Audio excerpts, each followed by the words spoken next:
Good evening, everyone, and welcome to Shit Moms Won't Say. My guest tonight is someone who I met and immediately fell in love with. Me and just like right around 60,000 other people who follow her. I don't know.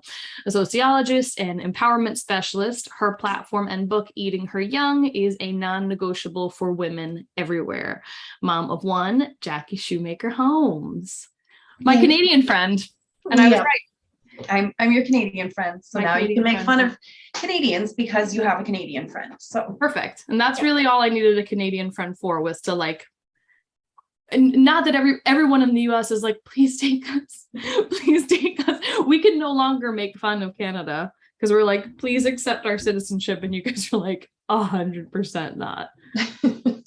no, we would take you in individually, probably. Individually, yes, but otherwise, I don't think so. No, you're gonna have to deal with yourselves over there. We're working on it. We're sorting it out. We're an evolutionary country at this point. We'll see. All right, let's jump right into Big Mom 3 because then we have all kinds of fun stuff to talk about.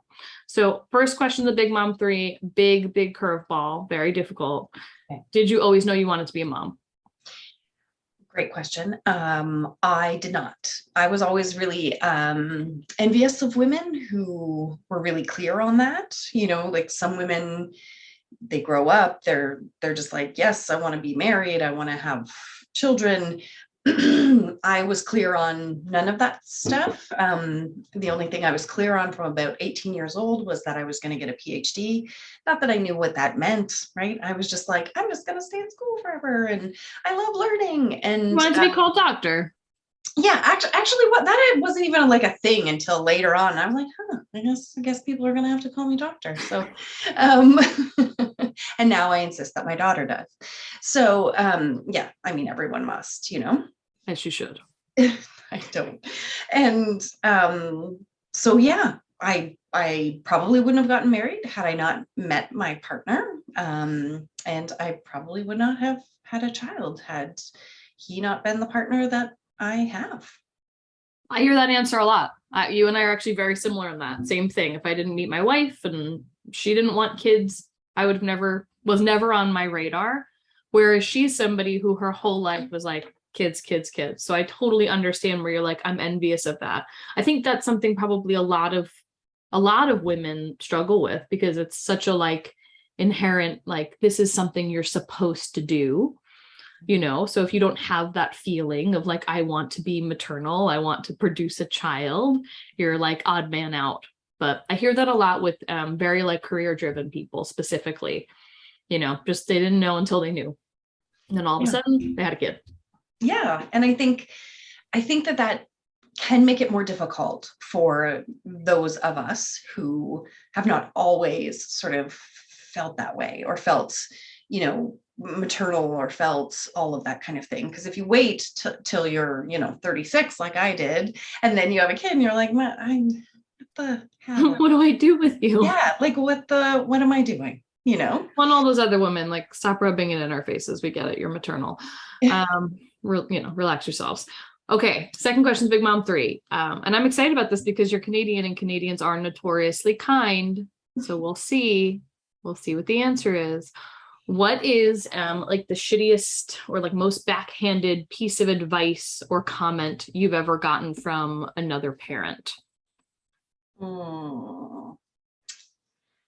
Oh, there's so much. I think about this stuff all the time, right? Because as somebody who experienced severe postpartum depression and anxiety as a new mom, everyone's even excitement was terrible. Do you know what I mean? Like, yes, sure. Excitement, their expressions of like how they wanted me to feel as a new mom, all of it was awful, right?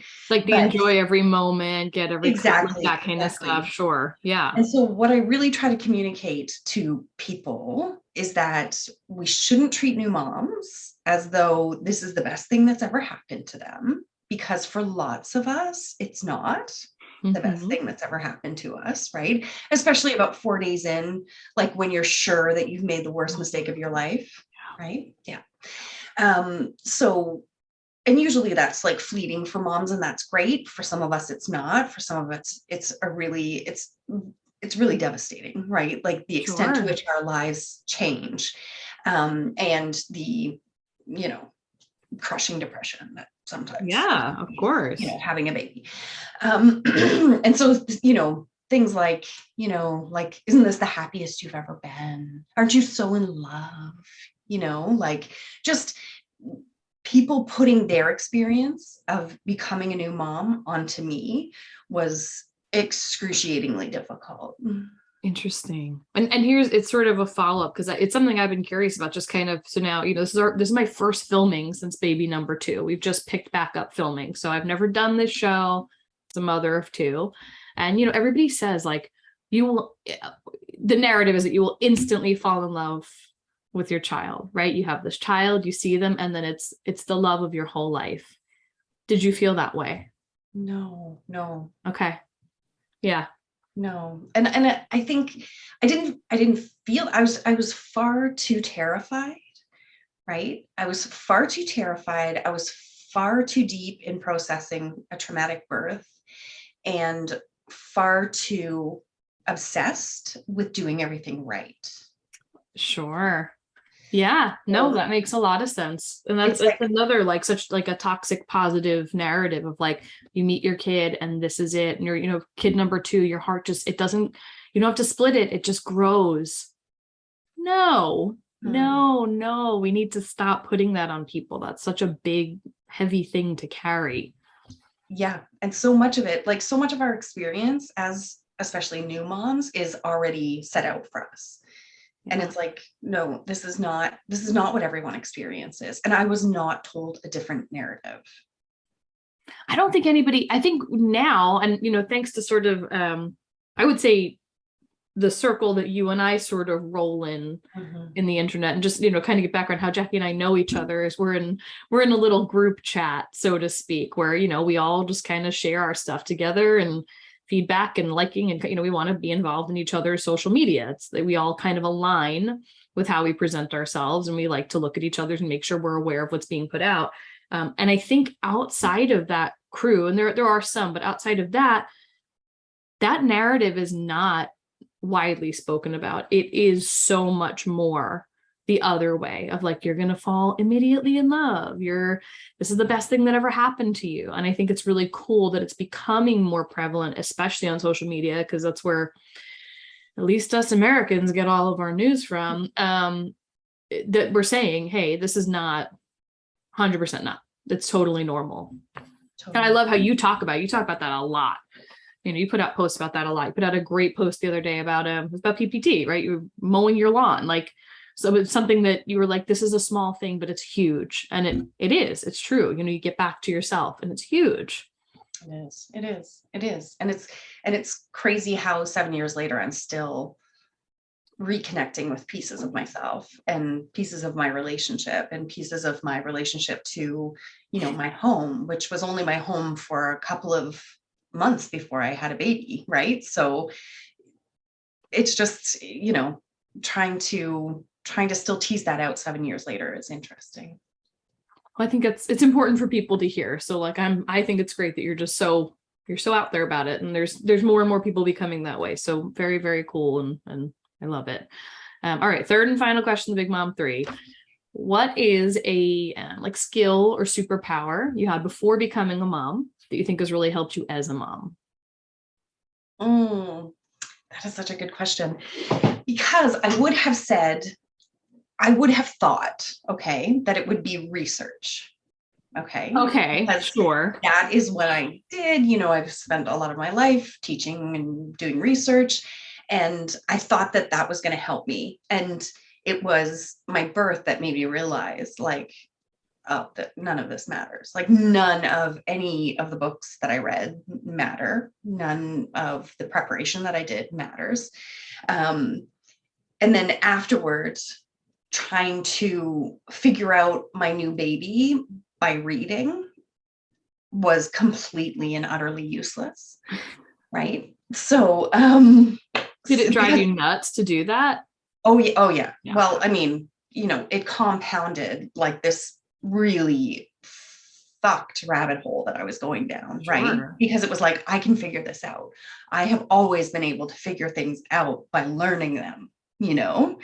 And so that's not it. So that's not your answer. That's not my answer. What is my answer?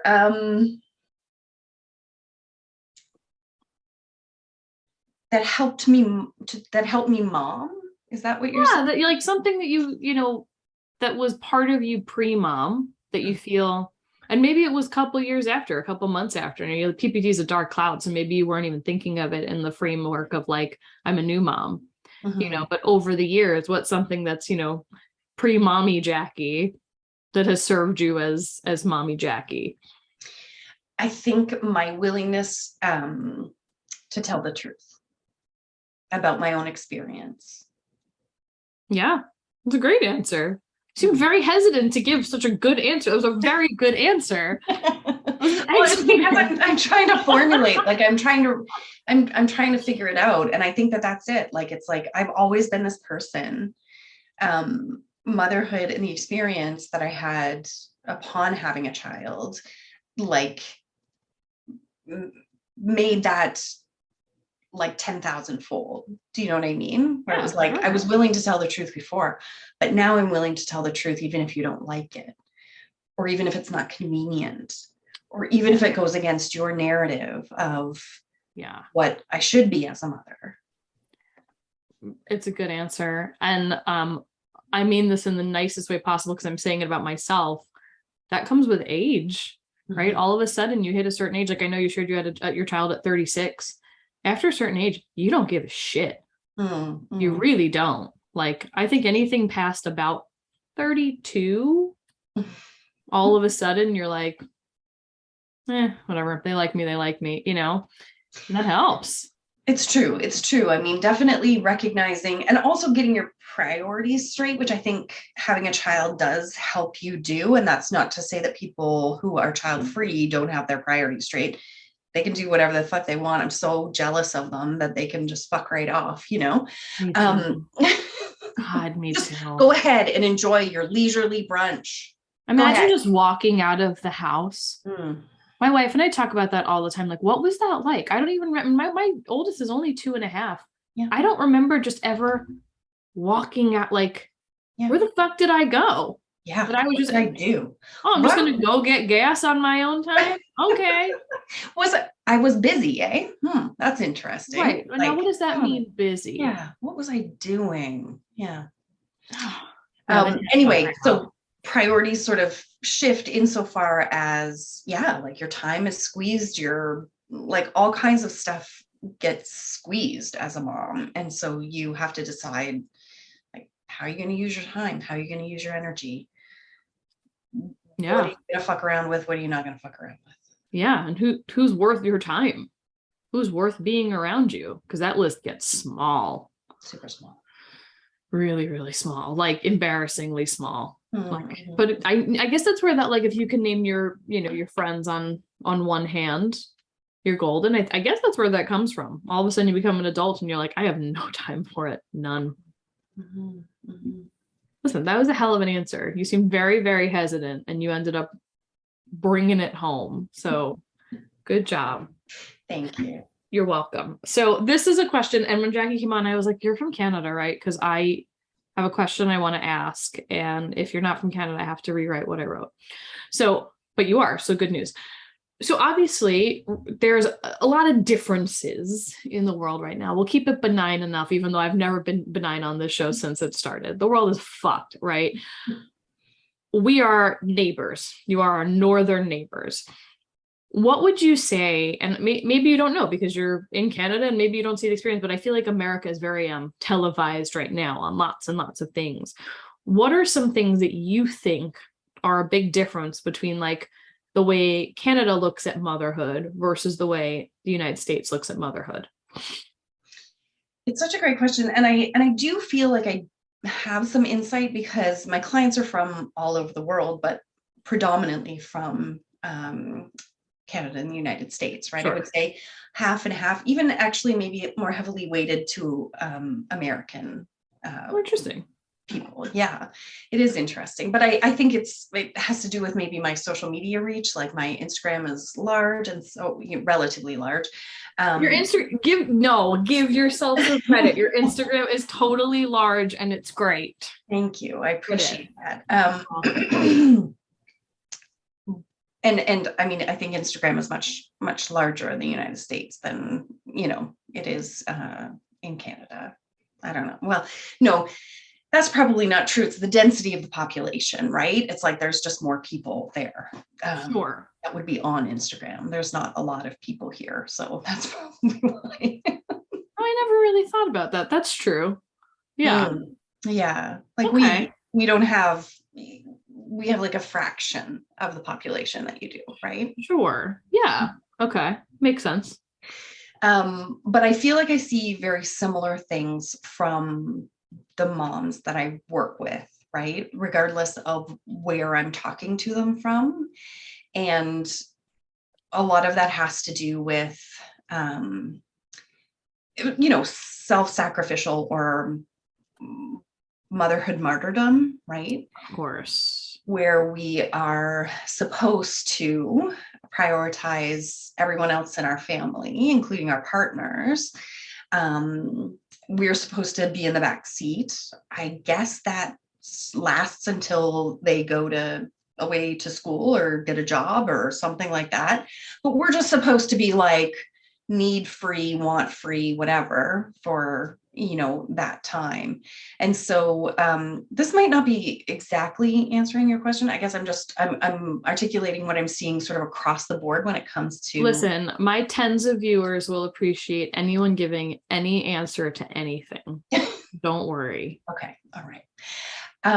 So in that sense, I feel like the struggles, right, that mothers encounter are pretty similar. Sure. Across the border, right? I think, just as I was saying, like the United States has so many more people, right? So much more, like you're so much more sort of like chopped up into states. And then all of those states have their own particular sort of nuances and politics and governors and, all of that kind of stuff. I mean, we have that as well, but it's smaller. And so I think that you're dealing with a lot of things that we aren't dealing with. But then there's a lot of crossover as well, right? It's not like Canadians aren't racist. It's not like, we don't have issues around gun control. It's not as though, it's not as though we don't share common concerns.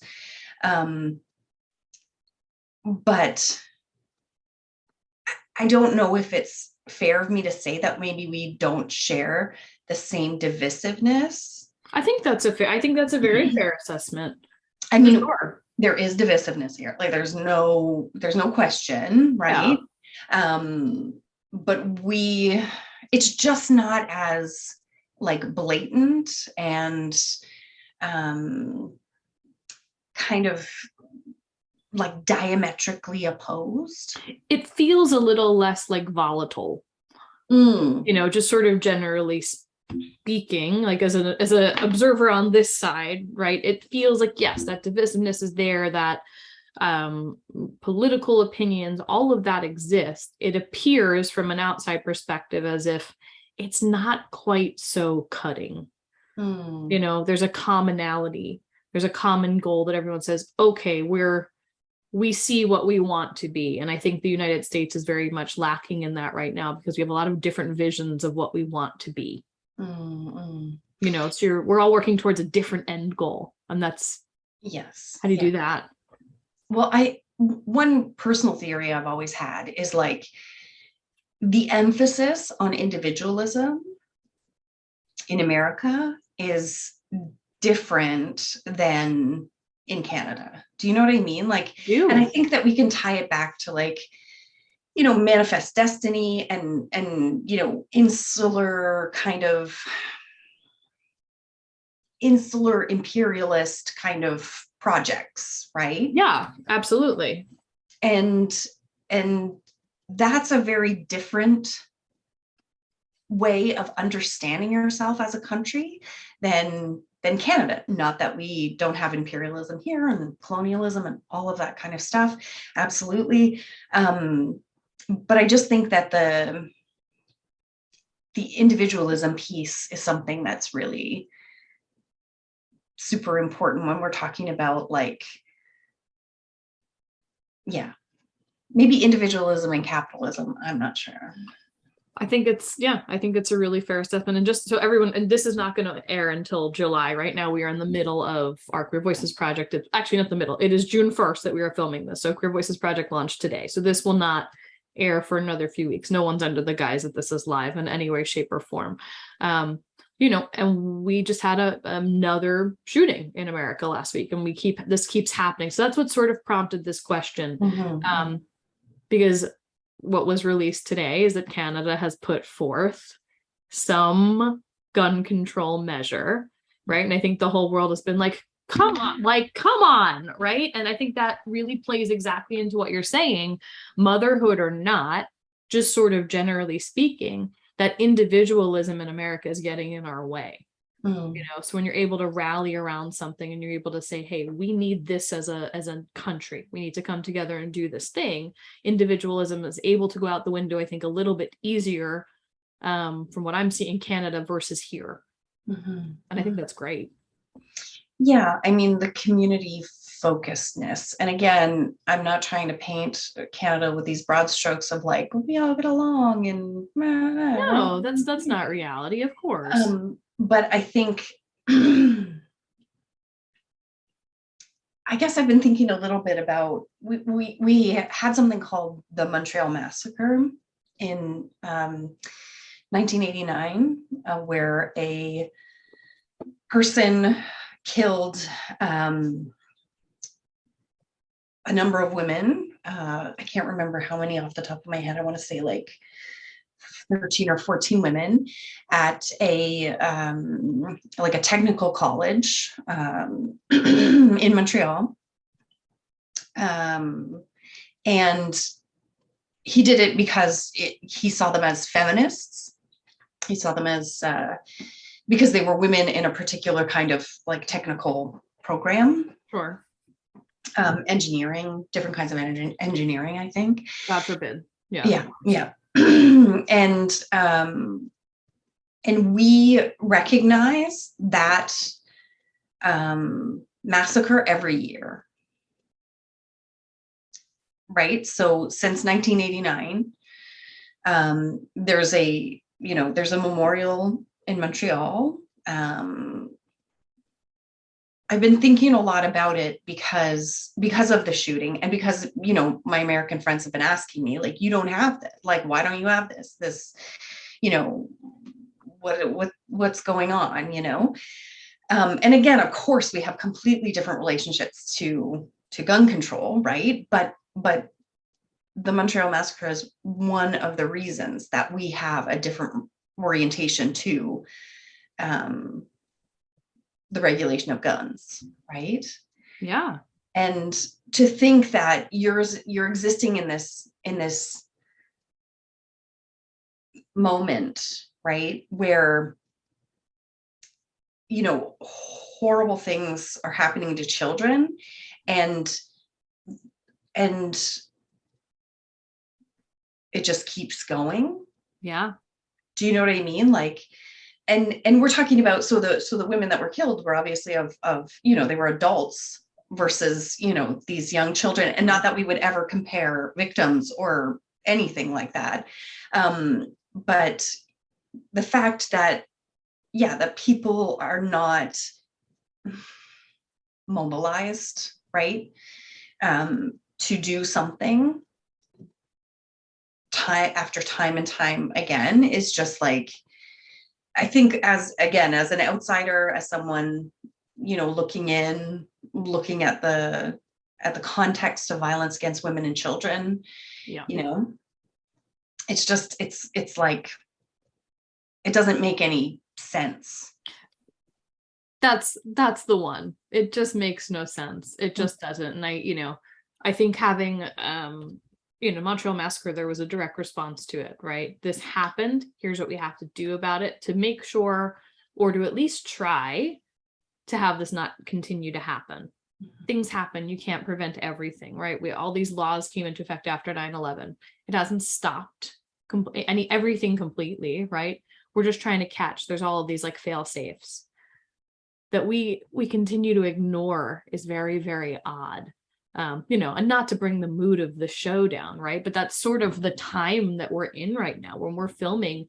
This is the most prevalent topic right now is gun control, and taking a look at other areas of the world and saying, well, what are you doing? What are you doing? Why aren't we doing that? Oh, you guys are doing that. We should all be doing that together. So I know we've sort of gone off topic of the initial question, but I think it's super important. And I think your assessment of individualism and sort of that capitalism, that capitalistic nature of the United States and things like the NRA, and everybody's sort of in the pocket of it. And it's very difficult to break out of that when that's at the forefront.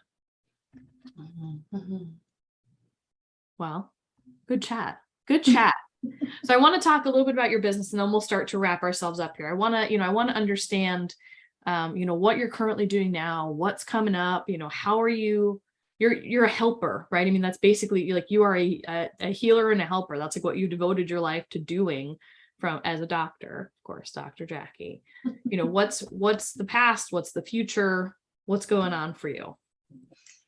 I guess I never anticipated that my full-time work would come out of having a child. Do you know what I'm saying? Sure. I thought that having a child would just be like a fun adventure, and it would just be like another experience I was going to have, and I was going to be like really super efficient and effective at it. So it wasn't going to be like a big deal. It wasn't going to disrupt my life like a lot. Like, yeah. Mm-hmm, mm-hmm. So we all know how that turned out. Opposite. Yes, the complete opposite. And so now the fact that I work sort of every day with women and mothers who want to prioritize themselves in their lives again, right? And who want to, understand their identity in the context of motherhood, and define motherhood on their own terms and all of that kind of stuff is just like the best thing that could have ever happened out of, what was a really, really difficult time for me. And so I'm really glad that I decided that I had to like put it on a blog and then start social media accounts about it, and then start a Facebook moms group, because moms groups are terrible. And oh my God, the work. I mean, that's where the show is built, right? Like every mom that I saw on social media, I was like, you're a bitch. Like you are rude to other mothers. It's enough. Yeah. It's always built out of disdain. Yeah. And so I needed a mom's community that wasn't judgmental. Like I couldn't take it, right? As a new mom, I couldn't take people evaluating my momming. I was doing a great job myself, not feeling capable. So I didn't need other voices, right? And so that's why I created Mommy Voices on Facebook, anyone is welcome to join. I like to think that it is a supportive and non-judgmental space for moms. I did that for a couple of years, and then I realized like, I would really like to do this. Like I would like to do this kind of support, like in real time with people. And that's really how my business was born. And so, like I said, I'm lucky to be able to do that every day. I love that. And what's next? Like, so I mean, you've built quite a brand, right? So you released a book, you have all kinds of great things going on. What's like the next step for you then? Such a good question. I'm so in this like COVID place of like, I'm not, planning anything, because you know how that went for a couple of years. But I'm writing more. I have ideas about, writing another book. I'm, collaborating with community. I'm volunteering with new Ukrainians that are coming into my community. That's awesome. Yeah, I'm just like, I'm trying to